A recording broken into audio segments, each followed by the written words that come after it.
하이델베르 문답 함께 보겠습니다. 오늘은 40주일입니다. 우리 성경 말씀부터 보겠습니다. 출애굽기 20장 13절 말씀 보겠습니다.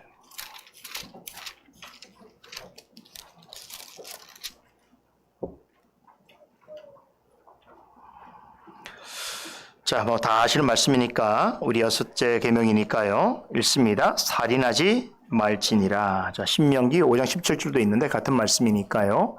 자, 우리 하이델베르 음답을 보겠습니다. 40주일 328페이지 105문에서 107문까지 우리 함께 문답하도록 하겠습니다. 328페이지 40주일 105문부터 문답하겠습니다. 105문 제6계명에서 하나님께서 원하시는 것은 무엇입니까? 이웃의 명예를 훼손하거나 그들을 미워하거나 해치거나 죽이지 않기를 원하십니다. 나는 생각이나 말이나 몸짓으로 무엇보다 행동으로 그리해서는 안 되고 다른 사람을 시켜서도 해서 안 되며 오히려 모든 복심을 버려야 합니다. 더 나아가 자기 자신을 해쳐서도 안 되고 부주의하게 위험에 빠뜨려서도 안 됩니다. 그러므로 살인을 막기 위해서 국가 또한 칼을 가지고 있습니다. 106문 그런데 이 계명은 살인에 대해서만 이야기합니까?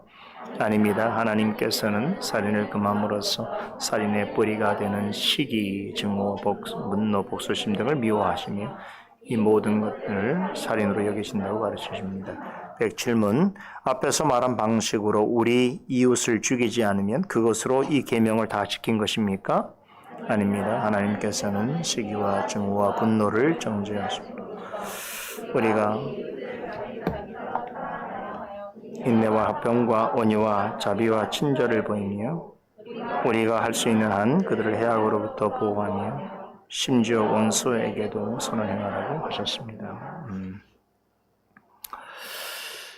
오늘부터 여러분과 함께 살펴보게 될 계명은 6계명입니다. 우리가 모두 잘 알고 있는 것처럼 제6계명은 살인하지 말지니라, 살인하지 말라라고 하는 말씀이죠.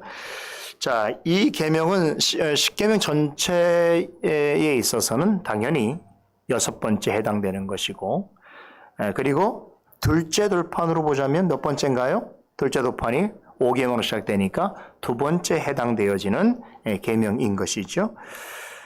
우리가 지난번에 5계명에 대해서 여러 주일에 걸쳐서 공부했는데, 자, 그만큼 5계명은 우리에게 주는 교훈이 크고 깊습니다. 6계명도 마찬가지입니다. 5계명처럼 매우 짧게 구성이 되어 있지만 그 의미는 깊고 풍부합니다. 우리가 먼저 생각해 볼 것은 6계명은 5계명과 깊이 관련되어 있습니다. 자, 그래서 우리가 기억을 좀 더듬어 볼 필요가 있는 것이 10계명을 생각할 때 10계명은 무엇인가? 자, 10계명은 전체 인류를 대상으로 주시는 하나님의 계명인데 그 인류를 대상으로 할 때 그 중에 특별히 하나님 염두하신 자들이 거듭난 사람들이죠. 중생한 사람들을 위해서 나타내신 하나님의 뜻입니다.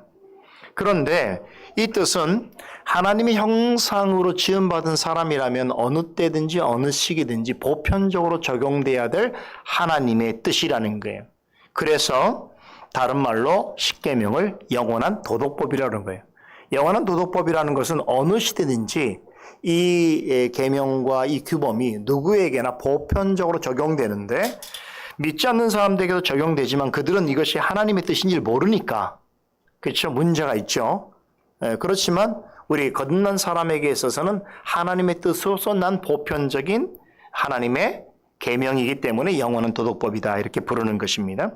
자, 그런데 이 10가지 계명으로 구성된 10계명은 두 돌판으로 구성이 되어 있죠. 두 가지 돌판이에요. 첫 번째 돌판은 1계명, 4계명까지 하나님에 대하여서 우리가 마땅히 해야 할 의무를 말하는 것이라고 하면 둘째 돌판은 6째에서 10번째 계명이죠.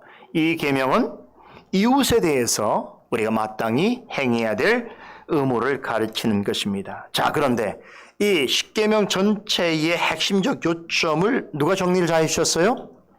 우리 예수님입니다. 예수님이 두 문장으로 이 십계명에서 가르치는 모든 핵심을 요약하셨는데 여러분 잘 아시는 것처럼 마태복음 22장에 나오죠. 우리가 십계명을 항상 주일 오전에 우리가 공부한 다음에 그 뒤에 읽는 마태복음 22장 37절 40절 말씀이죠.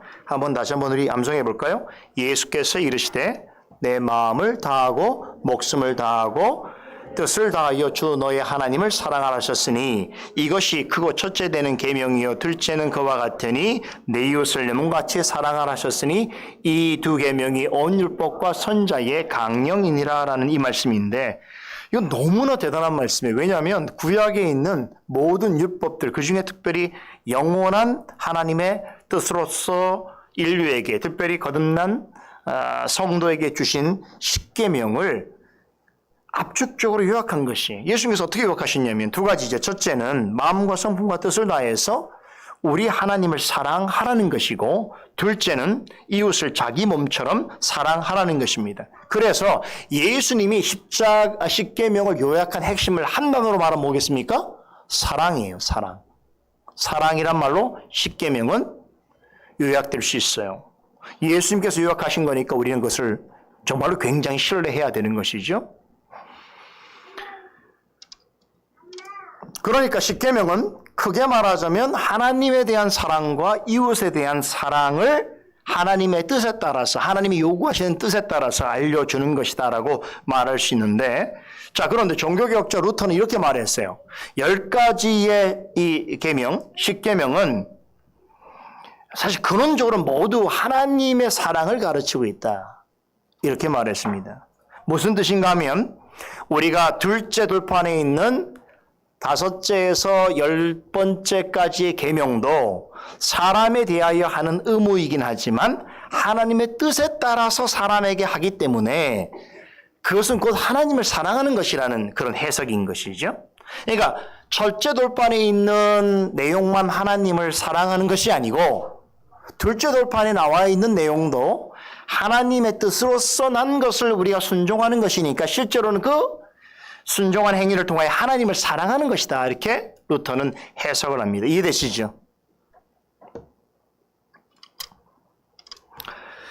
자, 그럼에도 두 번째 돌판에 기록된 6개의 계명은 분명하게 규범적으로 우리 이웃에 대해서 또 우리가 이웃에 대하여 마땅히 행해야 될 바가 무엇인지에 대해서 가르치고 있습니다. 그래서 예수님께서 두 번째 돌판의 계명을 내 이웃을 내 몸처럼 사랑하라라고 하는 말씀으로 요약해 주신 것이죠. 자, 그런데 보세요. 그러면 둘째 돌판이 이웃에 대한 사랑을 말한다고 했을 때 그 첫 번째 내용이 뭡니까? 5계명이 나오죠. 5계명이 뭡니까? 내 부모를 공경하라죠. 그러면 이웃에 관하여 이웃에 대한 사랑을 우리에게 말씀하시는 십계명의 첫 번째 계명이 5계명인데 5계명에서 부모에 관해서 언급한다는 건 다른 말로 우리가 보면 우리가 살아가면서 우리에게 가장 가까운 이웃이 누군지를 가르쳐 주는 거예요. 그러니까 5계명에서 말하고 있는 부모는 실제로 우리가 살아가면서 만날 수 있는 가장 가까운 이웃입니다. 그런데 우리가 지난번 5계명을 공부하면서 5계명에서 언급하고 있는 부모는 단지 나의 육신의 부모만이라고 아니라고 했죠? 그래서 우리는 5계명을 통해서 나의 가장 가까운 이웃에 대하여서 하나님의 뜻이 어떻게 드러나고 우리가 무엇을 행해야 되는지를 우리가 배우게 됐는데 가장 가까운 이웃이 누굴까요? 우리의 윗사람, 우리의 아랫사람, 우리의 동년배, 우리의 같은 삶을 살아가는 동등한 관계에 있는 사람입니다. 그러니까 바로 이런 관계에 있는 사람이야말로 우리에게 있어서 가장 가까운 이웃으로서 제시되어져 있고 자, 이 의미가 왜 중요하냐면 5계명에서 우리는 자꾸 부모에 관하니까 내 부모만 생각하는데 그렇지 않아요. 물론 부모가 가장 가까운 이웃은 사실이죠. 그러나 이 부모를 말하는 것은 나의 삶에 있어서 내가 언제나 만날 수 있는 나의 윗사람, 나의 아랫사람, 나의 동년배인데 그런데 이 얘기는 하나님께서 사람을 처음 지으실 때에 사람을 어떤 존재로서 특징적으로 지으셨는지를 우리에게 말해주고 있어요. 사람은 사회적 관계를 하는 존재로서 지으셨다는 말이죠. 이게 중요합니다. 사람을 하나님 처음 지으실 때부터 사람을 홀로 사는 존재가 아니도록 만드셨어요. 우리는 그것을 아담과 하와를 통해서 할 수 있잖아요. 아담을 지으시고 아담에게 뭘 하라고 하셨어요? 동산의 것을 맡기시고 아담한테 하나님이 지으신 동물들의 이름을 지어주라고 했는데 동물들의 이름을 이렇게 지어주려고 하다 보니까 특징이 나타났어요. 뭐예요? 다 종류대로야. 그러니까 하나님은 신기하게 동물들을 다 짝으로 만드셨다는 걸 알게 됐어요. 그래서 종류대로 다 이 짐승의 이름을 줬는데 근데 보니까 나만 짝이 없네? 이걸 가르쳐 주시기 위해서 동물들을 이름을 지으라는 거예요. 다시 말하면 하나님께서 모든 것들을 종류대로 지었는데 사람만 홀로 지으셨잖아요. 그래서 뭘 깨닫게 하시는 거예요? 독초하는 것이 하나님 뜻이 아니라 원래 하나님 처음부터 아담만 지었고 나중에 아담이 실수하니까 홀은 외로우니까 알 지으려고 하신 게 아니라 하나님이 원래 계획 속에 뭐가 있었다는 거예요. 너에게 맞는 그러니까 아담이 동물의 이름을 지었다는 것은 사실 굉장히 놀라운 사실인데 뭐냐면 단지 동물의 이름을 그냥 지어준 것이 아니라 하나님의 그 특성들, 하나님이 자연을 창조하시고 생명 주신 분으로서 하나님이 다스리시는 그 생명에 관하여 관심을 가져라는 거예요. 관심을 가져봤는데 특징이 다 종류야. 근데 그 종류 중에 자기의 종류가 없단 말이에요. 자기의 짝이 될 종류가 없어요. 동물은 짝이 안 되죠. 하나님이 아담으로 하여금 그 사실을 깨닫게 하시기 위해서 동물의 이름을 지으라고 하신 거예요. 그러고 나서 보니까 필연적으로 뭐가 요청됩니까? 아담에게도 뭐예요?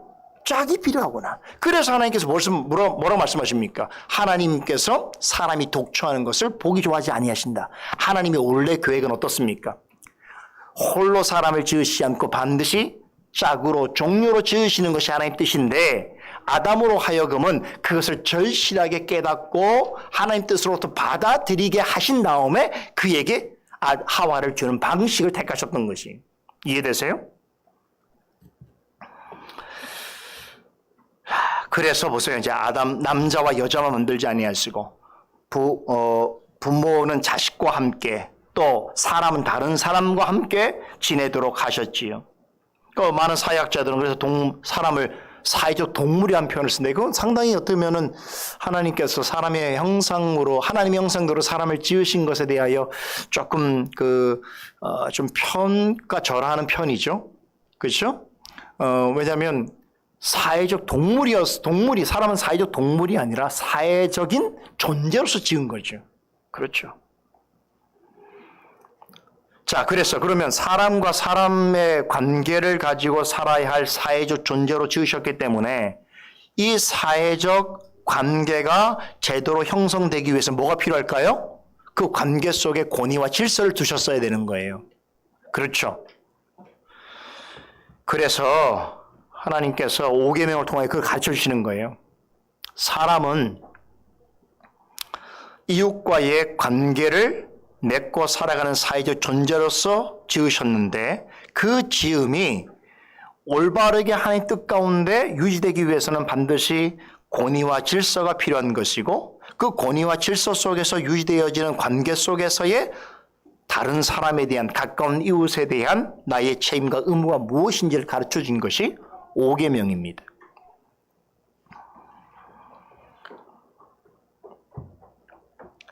그렇기 때문에 우리가 이 5계명부터 깨닫게 되는 건 뭐냐면 사람의 관계를 생각할 때에 그 사람, 나와 다른 사람을 우리 어떻게 여겨야 되는가인데 이미 5계명에서부터 하나님의 형상대로 지음받은 존재라는 사실이 전제되어 있기 때문에 우리는 나의 윗사람이든 아랫사람이든 나와 동등한 관계에 있는 사람이든 어떻습니까? 그의 인격과 은사와 명예를 존중해 줘야 된다. 이게 5계명의 핵심인 거예요.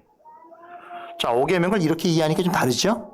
그렇죠? 잘 이해해 보세요. 그러니까 10계명도 이게 그냥 주신 게 아니라 다 논리가 있습니다. 하나님의 논리를 우리는 찾아야 돼요. 그죠? 자, 이렇게 먼저 가장 가까운 이웃과의 관계와 관련해서 하나님이 정하신 권위와 질서가 무엇인지 또 하나님의 형상대로 지음받은 가장 가까운 이웃의 지위와 관계 속에서 우리가 마땅히 그 이웃에게 해야 될 일이 무엇인지에 대해서 5계명이 가르쳤다면 자, 이어지는 6계명에서는 한 걸음 더 들어갑니다. 뭐에 대해서? 이웃과의 관계에 대해서. 이웃에 대하여 어떤 부분을 6계명에서 말하냐면 이제는 이웃의 생명에 대해서 이야기하는 것입니다. 5계명에서 가르치는 가까운 이웃 간의 관계가 정상적으로 운영되고 작동되려면 기본적으로 상대방을 존중해야 되겠지요. 다시 말하면 이웃도 나처럼 하나님의 형상으로 지음받은 존재라는 사실을 인정해야 되겠죠. 그래, 거기 존중이 있는 게 아니겠습니까? 그렇죠. 존중이 돼야, 서로가 존중이 안 되고 맨날 싸우고 그러면 무슨 거기에 하나님의 권위와 뭐 하나님의 질서를 찾겠어요. 그죠? 그러니까 가장 기본적인 것은 상대방을 존중해야 돼요. 어떤 존재로서? 하나님의 형상으로 지음받은 존재로서 인정해야 된다는 거죠. 그럴 때에 그의 인격과 명예와 가치를 존중하는 것입니다. 이것을 예수님께서 뭐라고 말씀하셨냐면 이웃을 내 몸과 같이 사랑하라고 말씀하신 거예요. 그렇죠? 여러분, 자기 자신의 인격과 명예와 가치를 내 자신이 존중하는 것처럼 다른 사람도 역시나 하나님의 형상대로 지음받은 나 같은 존재라는 사실을 인정하게 될 때에 그를 내가 나를 대하는 것처럼 존중할 수 있어야 된다는 거죠. 그죠?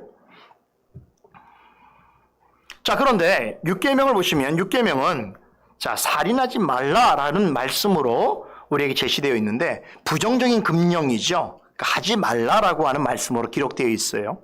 그런데 사실 이것 때문에 이제 살인하지 말라는 말씀 때문에 살인 행위를 금지하는 말씀인가 보다라고만 생각하는 게 이제 우리 한계였죠. 그게 아니라는 거예요. 잘 들으셔야 됩니다. 6계명에서 살인하지 말라라고 하는 이 금령, 부정적인 금령의 진짜 의미는 사실 역설적인 것입니다. 다시 말해서 6계명이 진짜 말하려고 하는 것은 뭐냐면 이웃에 대하여 긍정적이고 적극적인 교훈을 우리에게 제시해 주려고 하는 거예요. 실제로 우리가 살아가면서 사람을 죽이는 사람이 얼마나 많겠습니까? 물론 전체적으로 볼 때는 그런 사람 숫자가 있을 수 있어도 우리가 사실 생활 속에서 사람을 진짜 죽인 사람을 만나기는 어렵지요. 이건 대단히 끔찍하고 무서운 일이지요. 그렇죠. 그러면 내가 어떤 사람을 죽이지만 않으면 6계명을 지켰다 이렇게 말할 수 없다는 거죠. 진짜 말하고 싶은 것은 뭐냐면 이 계명이 이야기하고 있는 이웃에 대하여 매우 긍정적 적극적인 교훈을 주려고 하는 것인데 그게 뭐냐? 사람의 생명을 소중히 여기라는 것입니다. 이게 6계명의 핵심이에요. 자, 우리 이제부터 잠시 살인하지 말라라고 할 때 이 살인하지 말라라고 하는 부정적인 이 억구로부터 잠깐 우리가 해방돼서 오히려 바꿔서 이것을 긍정적으로 표현하자면 그러므로 사람의 생명을 소중히 여기라라고 하는 계명으로 받아들일 필요가 있는 것입니다. 왜 그런가 하면 자, 우리가 하나님을 사랑한다고 한다면 하나님께서 지으신 것도 사랑해야 되겠죠? 지으셔서 우리가 선물로 주신 것도 사랑해야 되겠죠? 그 중에 특별히 하나님의 형상대로 지은 그 사람에 대하여서 나의 생명처럼 그 사람의 생명을 대한다는 것은 굉장히 중요한 일입니다. 그렇기 때문에 6계명을 대하면서 이미 결론적으로 말씀을 드렸습니다만 사람을 죽이지 않았다고 6계명을 잘 지킨다고 생각하는 건 굉장히 큰 착각입니다. 실제로 6계명이 말하는 것은 사람의 생명과 관련해서 하나님이 주신 생명의 가치를 존중하지 않고 소중히 여기지 않는 모든 형태의 생각과 태도는 다 6계명과 관련된 6계명을 범하는 것입니다. 간단한 예를 들면 이미 예수님께서 산상수훈 중에서 이 교훈을 하셨는데 자, 살인하지 말라는 것이 뭐냐라고 하니까 예수님께서 이렇게 해석하셨죠. 형제에게 대하여 크게 분노하고 형제를 향해서 라가라 하고 욕설하는 거. 라가라는 게 욕이거든요. 욕설을 하는 행위도 6계명을 범한 것이라고 예수님께서 말씀하셨어요. 사도 요한은 요한일서 3장에 보면 형제를 미워하는 마음을 가지는 것도 살인이라고 그렇게 단정적으로 표현하고 있습니다. 우리가 살펴보는 하이델베르 요리문답도 예수님과 사도 요한과 같은 관점에서 6계명을 이해하고 있습니다. 자, 이와 관련해서 아주 분명한 입장을 취하고 있는데 살인이라고 하면 누군가의 생명을 취하는 것, 사람을 죽이는 것만 생각할 수 있지만 6계명에서 말하려고 하는 살인은 그렇게 사람을 죽이는 것만이 아니고 자, 오늘 읽은 문답을 통해서 우리가 확인해 볼 수 있죠. 106문 보세요. 106문 보니까 이렇게 질문하죠. 이 계명이 살인에 대해서만 이야기하는 거, 살인은 여기 문자적인 거죠. 사람을 죽이는 것. 그것만을 말합니까? 그러니까 뭐랍니까? 답이 아닙니다. 하나님께서는 살인을 금함으로써 살인의 뿌리가 되는 시기, 증오, 분노, 복수심, 이것도 살인의 행위로 보신다는 거예요. 107문 보세요. 더 적극적으로 묻죠? 그러면 앞에서 말한 방식으로 우리 이웃을 죽이지 않으면, 살인하지 않으면 그것으로 이 계명을 다 지킨 것으로 볼 수 있습니까? 라고 했을 때 또 여기서도 아닙니다. 하나님께서는 시기와 증오와 분노를 정죄하심으로써 우리가 우리 이웃을 자기 자신처럼 사랑하여 인내와 화평과 온유와 자비와 친절을 보이고 우리가 할 수 있는 한 그들을 해악으로부터 보호하고 심지어 원수에게도 선을 행하라고 하셨습니다라고 답합니다.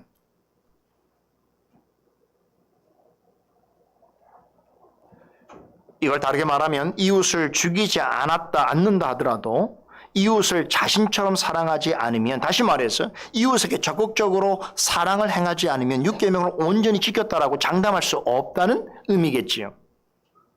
6계명에서 말하는 살인은 단지 사람을 죽이는 것만을 말하는 것이 분명히 아닙니다. 우리는 이제 5계명을 통해서 알았잖아요. 5계명에서 부모를 말할 때 육신의 부모만이 아니었다는 것처럼 6계명도 마찬가지예요. 사람을 죽이는 행위만을 언급하는 것은 아니다라는 것이죠. 내가 사랑해야 할 대상을 사랑하지 않는 것도 6계명을 어기는 범주에 들어가는 것입니다. 이런 의미에서 볼 때에 우리가 살면서 6계명을 범하지 않았다라고 자신할 사람이 있는가라고 물을 수밖에 없는 거예요. 거기에 대해서 또 우리 대우리 문답을 좀 한번 보면, 대우리 문답에서는 어떻게 얘기하면 과연 우리가 6계명을 범하지 않고 살았다라고 말할 수 있느냐 했을 때 142페이지 보십시다. 142페이지 웨스트민스터 대우리 문답 보시면 136문 보십시다. 142페이지. 자, 제6계명에서 금지된 죄들은 무엇입니까? 이게 다 6계명과 관련된 죄들이라는 건데요. 우리 웨스트민스터 신앙 고백서에서는 이 부분을 어떻게 이해하고 있는지 우리 한번 답을 한번 한 목소리 읽어보도록 하겠습니다. 제6계명에서 금지된 죄들은 공적 재판, 합법적 전쟁 혹은 필요한 방위를 취한 우리 자신들이나 다른 사람들의 생명을 박탈하는 것, 합법적이며 필요한 생명 보존의 방편을 소홀히 하거나 철회하는 것, 죄악된 분노, 증오심, 질투, 복수심, 모든 과도한 격분, 혼란케 하는 염려, 육류와 음료, 노동과 오락을 무절제하게 사용함과 격동시키는 말과 압박, 다툼, 구타, 상해, 다른 무엇이든지 사람들의 생명을 파멸하기 쉬운 것들입니다. 라고 답변합니다. 자, 여기 보면 사람의 생명을 뺏는 것뿐만 아니라, 그건 당연하겠죠. 그뿐만 아니라 합법적에 필요한 생명 보존의 방편을 소홀히 하는 것, 이걸 철회하는 것, 죄가 되어지는 분노, 증오심, 질투, 복수심, 또 과도한 격분, 또 정신을 혼란케 하는 염려, 심지어는 육류, 고기죠, 고기, 또 음료를 과도하게 섭취하는 거, 음료, 술도 포함되는 거예요. 또 노동과 오락을 무절제하게 행하는 것, 또 사람들을 격동시키는 말과 압박하는 것, 다툼하는 것, 구타, 상해, 이런 모든 것, 그 외에도 사람의 생명을 파괴하는 어떤 경략을 가지고 있는 모든 말과 행동은 다 6계명을 범하는 것이다. 이렇게 해석합니다. 이런 가르침에 우리가 근거해 보자면, 우리 중에 그 누구도 나는 6계명을 완벽하게 지켰다, 지금도 온전히 지키고 있다라고 말할 수 없습니다. 적어도 개혁신앙을 고백하는 성도라면, 웨스트민스터 신앙고백서와 표준 문서들을 우리의 신앙 고백으로, 성경에 합한 신앙 고백을 받아들이는 사람이라면 그렇게 말할 수가 없는 거. 오히려 그래서 우리 개혁 신앙을 가진 성도들은 6계명을 공부하면 할수록 뭐를 깨닫게 되냐면, 내가 알게 모르게 참으로 수없이 6계명을 범하고 살아왔구나라는 걸 깨닫게 되는 거예요. 내가 사람의 생명을 빼앗지 않았다 하더라도 다른 어떤 의미에서는 6계명에 범하는 죄들을 범하여 왔구나라고 깨닫고 통달하게 되는 것이 정상인 거예요. 6계명을 단지 사람을 죽이는 죄악된 일로서만 한정 지으면 사실 이건 우리가 얘기할 이야기 아니죠. 우리에게는 아무런 사실은 의미가 없는 얘기일 수도 있습니다. 평생 동안 사람을 죽일 것이 아니기 때문에. 그렇죠. 그게 아니란 말이에요.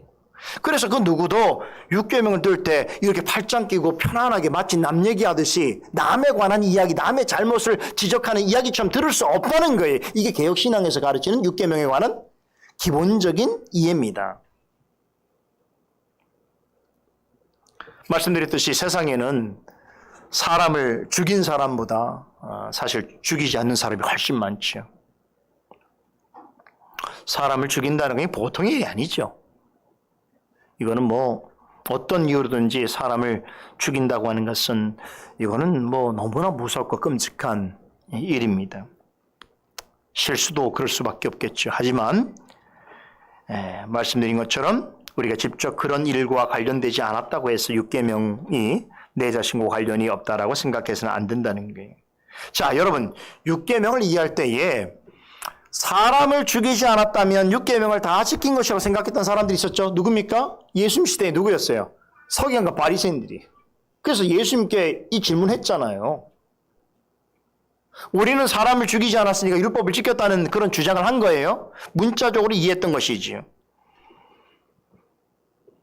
그렇게 육계명을 온전히 지켰다라고 자부하는 서기관과 바리새인을 향해서 아까 그 말씀하신 거 예수께서 뭐라고 하셨냐면 형제에게 노하는 자마다 형제에게 극심하게 분노하는 자마다 심판을 받게 되고 형제에 대해서 라가라고 하는 자 뭐예요? 형제에게 욕설하는 자 그의 명예와 그의 존엄성을 해치는 말을 하는 자 이런 사람은 공에 잡혀가야 되고 미련한 놈이라고 하는 자도 지옥불에 들어가야 한다라고 말씀하셨단 말이에요.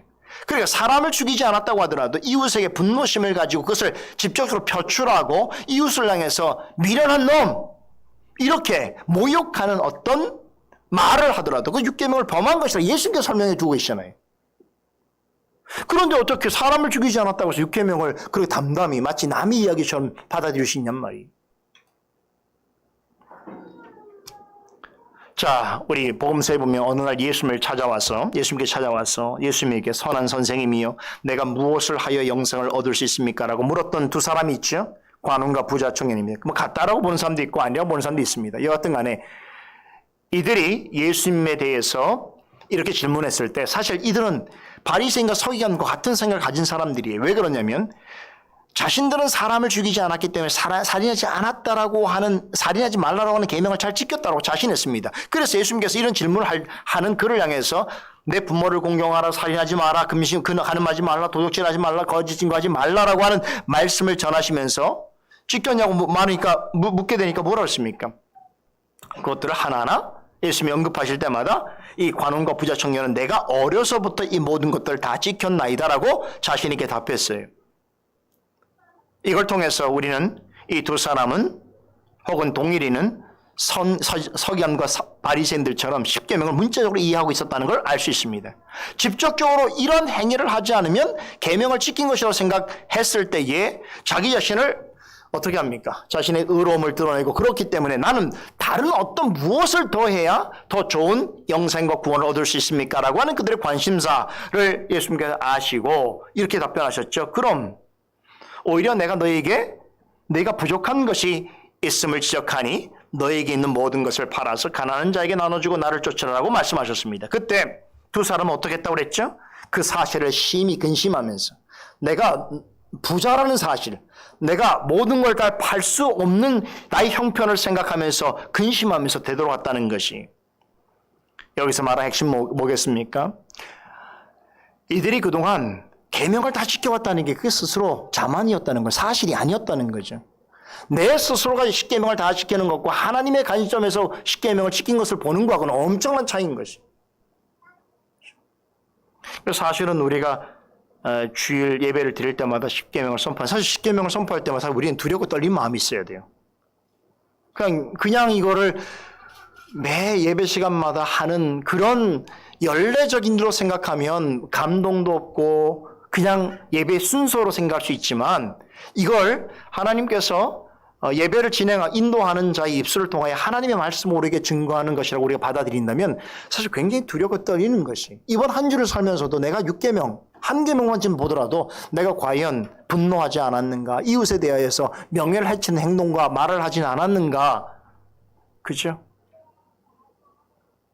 사람의 생명을 소중히 여기진 않았는가라는 것을 돌아볼 때에 여러분 이것은 두렵고 떨리는 마음으로 받아야 될 계명인 것입니다. 자, 6계명은 살인이라고 하는 토픽을 가지고 어떻게 이웃을 내 몸과 같이 사랑할 수 있는가에 대해서 가르쳐주고 있습니다. 그래서 6계명에서는 긍정과 부정의 의미가 다 내포되어 있는데 부정적으로 말하면 살인하지 말라라고 하는 계명이지요. 그래서 소극적이고 제한적인 의미에서는 사람의 생명을 취해서는 빼앗아서는 안 된다는 것을 분명히 말씀해 주고 있습니다. 그러나 저는 더 긍정적이고 적극적인 의미가 여기에 있다고 생각합니다. 그것은 더 적극적이고 포괄적인 교훈을 우리에게 전해주고 있는데 그것이 뭐라고요? 사람의 생명을 소중히 여기라는 거예요. 왜 사람의 생명을 소중히 여겨야 되느냐? 그 생명은 하나님의 형상을 지니고 있기 때문에 하나님께서 하나님 형상으로 만드셨기 때문에 사람의 생명을 소중히 여기라는 거예요. 야, 이것 때문에 이제 우리가 생각할 게 되게 많아져요. 되게 많아요. 그럼 모든 사람을 다 소중히 여겨야 됩니까? 그렇죠? 살인한 사람도 소중히 여겨야 됩니까? 사형당해야 될 사람들도 소중히 여겨야 됩니까? 우리가 이런 질문들을 하게 된단 말이죠. 그렇죠? 나쁜 짓 하는 사람도 우리가 소중히 여겨야 됩니까? 이런 물음들은 이제 앞으로 하나하나 우리가 생각해 보도록 하고요. 중요한 것은 6계명은 하나님이 주신 생명을 지니고 있는 이웃을 사랑하라는 것입니다. 그래서 6계명은 살인에 대해서 말하고 있지만 실은 뭐를 이야기하는 거라고, 뭐를 강조하는 거라고요? 생명을 강조하는 계명이에요. 이 점을 놓쳐서는 안 됩니다. 그래서 6계명의 의미를 제대로 이해하기 위해서는 무엇보다도 뭐를 먼저 얘기해야 될까요? 살인을 말하는 게 아니고 이웃의 생명이 뭐냐, 더 나아가서 생명이 뭐냐, 사람의 생명이 도대체 뭐냐를 우리가 공부해야 돼요. 그러면 사람의 생명이 무엇인가를 공부하려면 뭘 공부해야 되겠어요? 뭐를 잘 공부해야 되겠어요? 우리가 의학적으로, 생물학적으로, 자연학적으로 공부하겠습니까? 아니죠. 성경에서 가르치는 사람의 생명이 무엇인가? 그러면 왜 사람에게 있어서 생명은 이토록 중요한 것인가? 그리고 생명을 소중히 여기는 것이 어떻게 하나님을 경외하고 사랑하는 일인가? 라고 하는 걸 성경을 통해서 우리 확인해야 되겠지. 여기에 중심이 생명입니다. 이 부분을 잘 이해해야만 살인하지 말라라고 하는 계명 속에 담겨있는 하나님의 뜻과 이 계명이 우리에게 요구하는 진짜 사항을 바르게 깨달을 수가 있는 거예요. 그래서 오늘은 여기까지 하도록 하겠습니다. 서론적인 말씀을 드린 것이고요. 이제 앞으로 몇 번의 해설을 통해서 6계명을 통해서 우리가 배우고 확신해야 할 일이 무엇인지에 대해서 차근차근히 배워가도록 하겠습니다. 기도하겠습니다. 하나님, 은혜를 감사합니다. 이 거룩한 주일에 우리에게 말씀과 교훈을 통해서 늘 좋은 깨달음을 주시고 또 각성케 하여 주시고 다짐할 수 있도록 하신 것 감사드립니다. 하나님의 거룩한 말씀의 공평한 추위에 우리 자신을 올려놓을 때마다 우리의 어떠함을 깨닫게 되어집니다. 우리의 부족함과 연약함과 볼품없음을 깨닫고 인정할 수밖에 없습니다. 그러므로 성령께서 말씀을 통하여 우리를 일깨우시고 우리를 인도하시는 역사를 소망하며 또한 그 뜻을 따르기를 원하옵나이다. 우리가 주일에 배우는 하나님의 말씀과 또 그 말씀의 기반을 둔 신앙 고백과 교리를 배울 때에 그것을 통하여 하나님의 어떠하심을 바르게 깨달아 가게 하여 주시고 또한 우리를 그러한 우리에게 교훈을 주시는 하나님의 뜻을 따라서 우리가 이 땅을 사는 동안 어떤 생각과 말을 하며 어떻게 하나님의 영광을 드러내는 삶이 되어야 할지를 깨달아 갈 수 있도록 도와주시옵소서. 오늘도 하나님께서 복된 날 성도들과 함께 참으로 좋은 시간을 나누게 하신 것 감사드리고 오늘 받은 은혜와 교훈들을 벗삼아서 이번 한 주 또 주어진 모든 삶의 환경에서 하나님 주시는 평안과 안식을 누리며 그 가운데 우리에게 맡겨주신 일들을 신실하고 충성스럽게 잘 감당해가는 우리 모두가 되게 하여 주시옵소서. 다음 주에 있을 사경회와 임시식 가운데 함께 하셔서 이 기쁘고 감격스러운 일을 통하여 또한 우리의 지금까지 오게 됨과 또 앞으로 나아가게 됨에 있어서 그 모든 것이 하나님의 은혜라는 것을 모두가 깨닫고 감사할 수 있는 시간 되게 하여 주시옵소서. 준비하는 손길에도 함께 하시고 그 모든 일을 통하여 참여하고 또 마음을 함께하는 모든 성도들이 큰 은혜와 복을 누리게 하여 주시옵소서. 예수 그리스도 이름으로 기도드리옵나이다. 아멘.